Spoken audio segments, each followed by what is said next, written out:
I got my first guitar when I was in 4th grade at a place called Fisher Music. It's now called Menchie Music.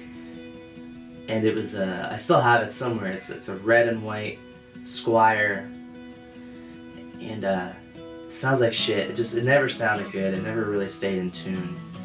And I put stickers all over it. I even put some studs in it around the pick guard. So if I was strumming really hard and I wasn't careful, I cut my hand a few times on the stud that seemed important, because it made my guitar that much punker.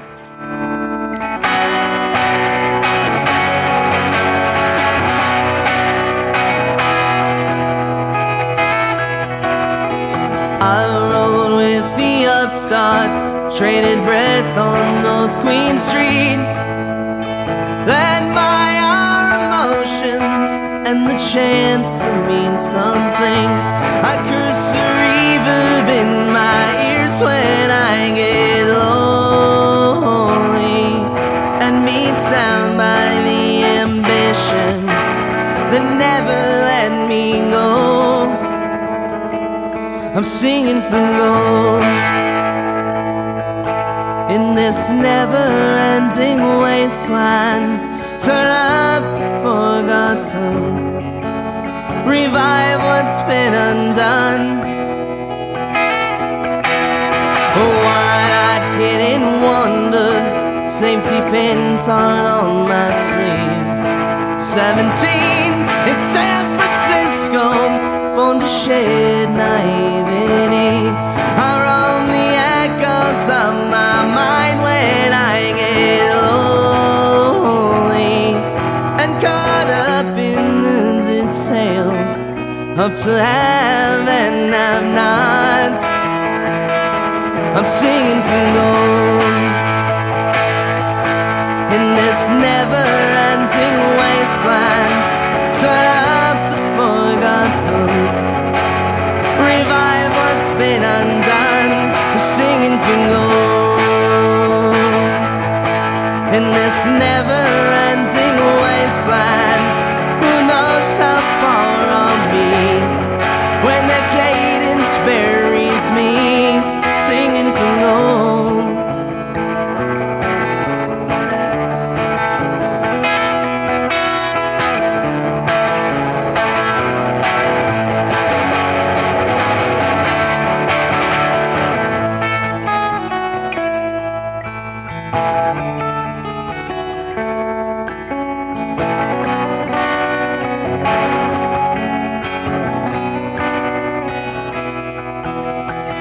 Glory's so fast to be sold when you live in fear of growing old and missing out on your fame and fortune.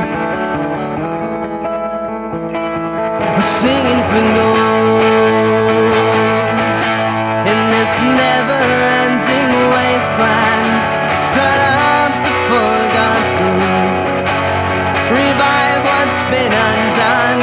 We're singing for gold in this never-ending wasteland. Who knows how far I'll be when the cadence buries me. We're singing for gold in this never-ending wasteland. Who knows how far I'll be when the cadence buries me. We're singing for gold.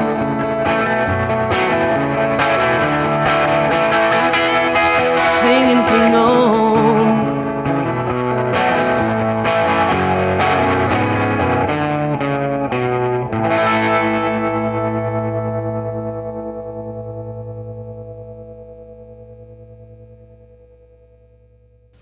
The junior year of high school, I started a band with friends of mine called the Statiks.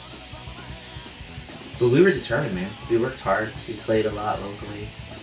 It did well, and then we did a little bit of touring in California and around the East Coast. And I'm still really proud of that stuff. I'm not so sure that the recordings truly capture how good I felt that we were, but you know, we were a really great live punk rock and roll band we would be proactive enough to rent out fire halls and VFW halls and moose lodges and community centers and all of those sorts of places. But inevitably, it was just like once you rented it out the first time, it was just an hourglass. And it was like that because it was only a matter of time, usually a short amount of time, before somebody did something stupid at said VFW or fire hall that would prompt the folks that run it to say, no, we're not having these punk rock shows anymore. We're not going to have these kind of kids here anymore. So I don't know. It got kind of weird around here. There was always kids and there were always bands, but there weren't consistent venues, and that all kind of changed when a few of the stores joined forces and opened 12XU, because in the back of that store they had a show space, they had a venue space. And not only would touring bands come through there, you know, if they weren't big enough to play the Chameleon, and there was a point in time where people like, you know, Bright Eyes and, you know, the US Bombs and those sorts of bands, they weren't suitable for the Chameleon. They weren't big enough for the Chameleon. So they would play in the back of this record store, and our bands would get to open for them. And it was a really cool thing. And that was, it was a very monumental thing in my life, because it gave me a stage. It gave us a home.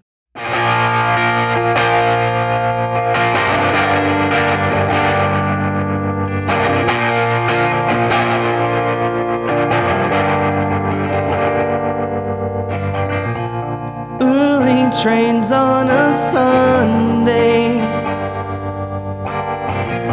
the time slips right through our hands. We're off to dream of the good days, may never see them again. Life goes on out the windows of parents, children, and friends, with shots and candles we forget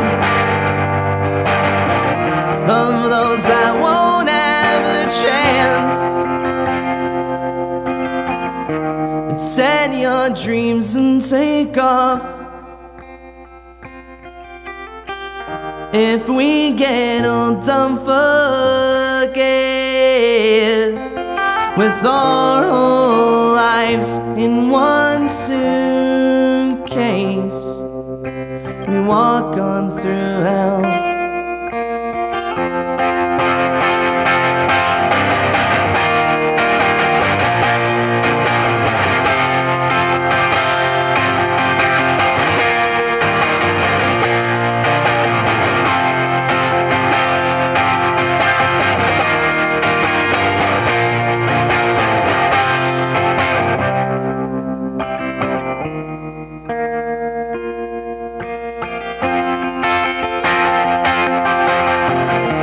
Send your dreams and take off.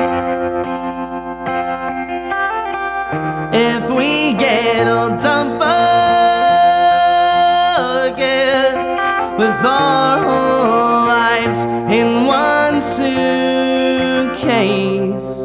with our whole lives in one suitcase, with our whole lives in one suitcase, we walk on through hell and give it our best.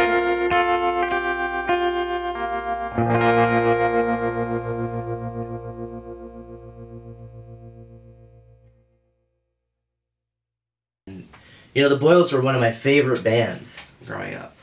They were one of my favorite bands. They were definitely my favorite, you know, local band. But I loved their records, and so, you know, when I was asked to join the band, that was something I was really proud of, and I was really excited about. And as soon as I joined the band, in the summer of 2001, we hit the road. Just like right away. We did a full U.S. tour with a band called Oxymoron, who's still one of my favorite bands. And, you know, we got to play with Anti-Nowhere League and Agnostic Front, and, you know, all of these great bands that I loved.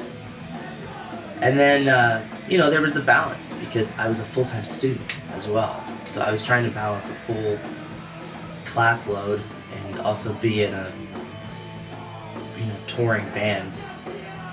You know, I did that, but then at a certain point in my collegiate career, you know, the Boyles were doing pretty well, and I was actually in another band called VPR from Washington, D.C. And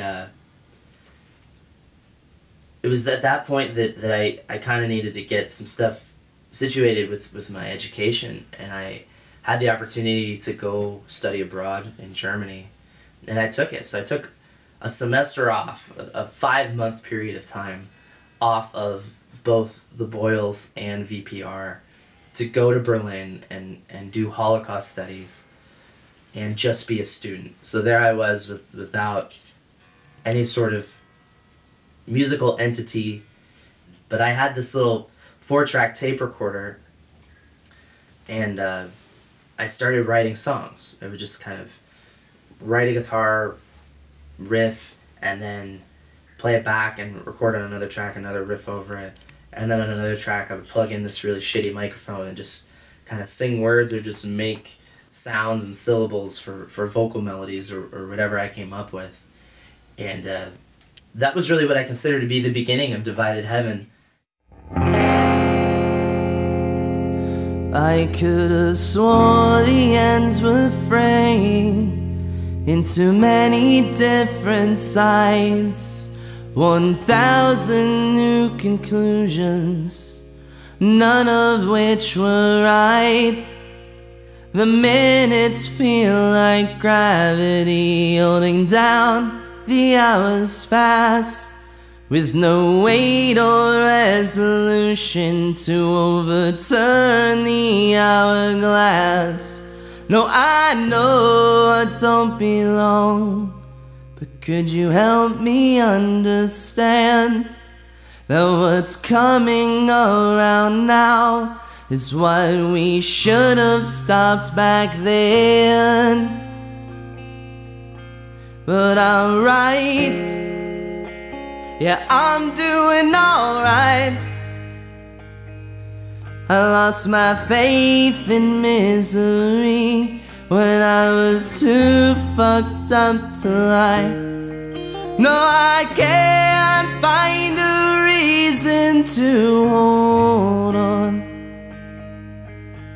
Don't make me change my mind, but perhaps I will in time.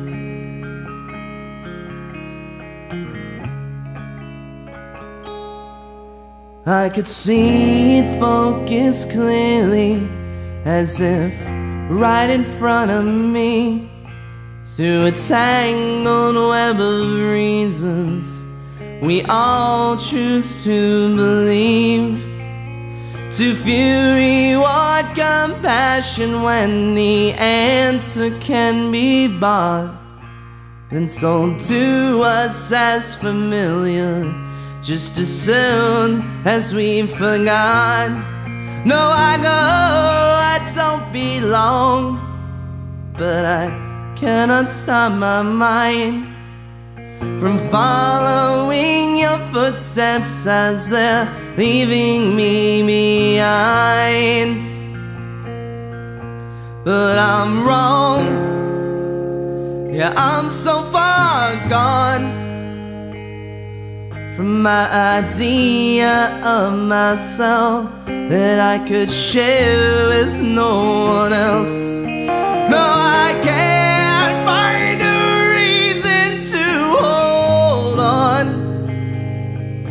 to this future in my hands, and I can really forgot to plan.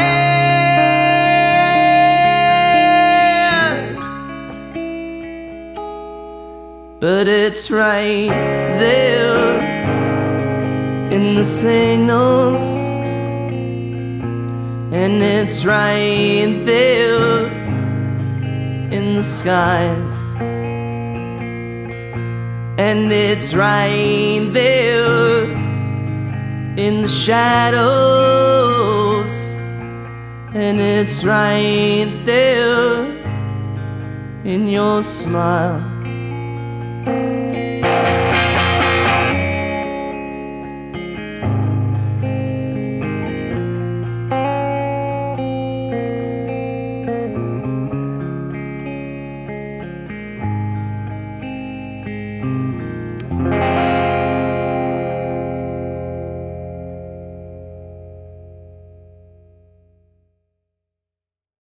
But my time in New York, you know, it was there. I thought, all right, well, I know how to play the guitar, but I don't know how to sing. So if I'm gonna do this and I'm gonna actually be a good singer, I should probably learn from somebody who is a good singer. So I took vocal lessons from an opera singer on Roosevelt Island every week for a year and a half, and that was like my my salvation, because all of a sudden everything that I had been writing down I could actually sing in key most of the time anyway, once I learned how to sing properly, and I was able to manipulate my own voice the way that I wanted to. I instantly felt I became a better songwriter, and I was just really stoked. I mean, when I was a kid and I took piano lessons, I couldn't keep with it. When I took guitar lessons, I couldn't keep with it. And when I took voice lessons, I was just so fucking determined to just see it through and be good. You know, it was really important that I was a good singer, and people thought I was a good singer when they heard me, and I'm still kind of like that, you know.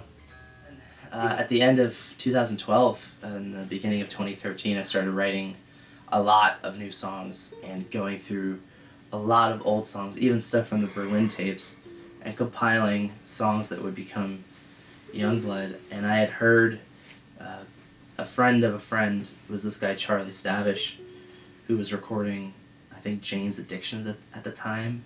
But yeah, Charlie was you know, we became friends, and he liked my new songs, and we were interested in working together. So we recorded Youngblood over the summer of 2013, and you know, I signed a deal with Say 10 Records out of Richmond, Virginia, to do the record. And you know, it was the first time in my life that I ever did a record that was released properly, that was publicized properly, that was promoted properly, that had a tour to go along with the release of the record.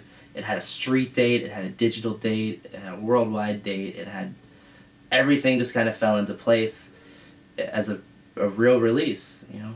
And I was just really stoked on that, and I'm so proud of that record. Charlie and I put so much work into that record, and not work in terms of tinkering with effects and stuff like that, but really doing our best to let the songs breathe on their own and speak for themselves, that still make the record sound like a cohesive piece of art.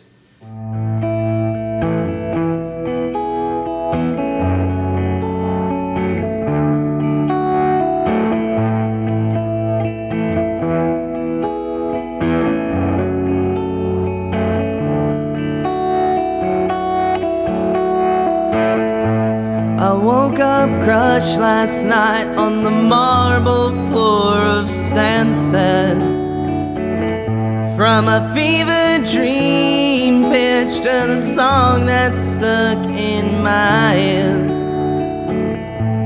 The glamour's gone with the last of the gained wisdom.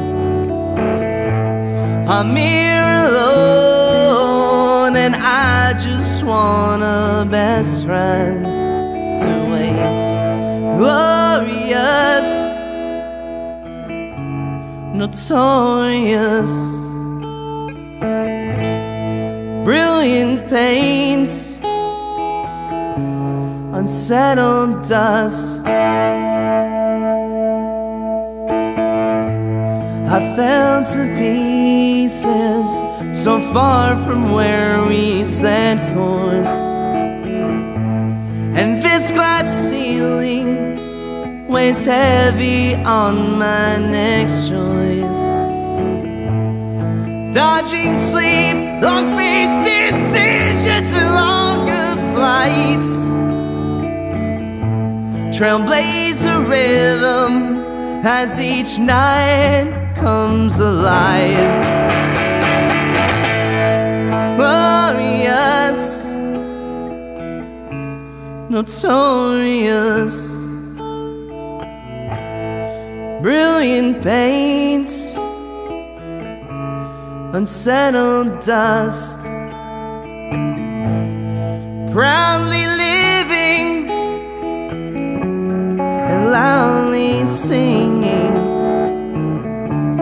Our blood runs younger every day.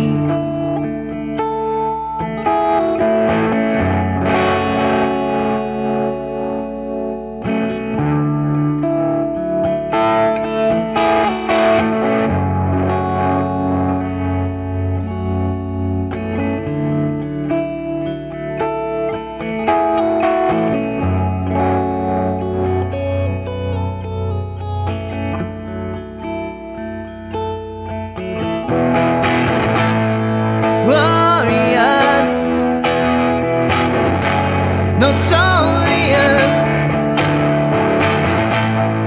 brilliant paints, unsettled dust, proudly living and loudly singing. My blood runs younger every day.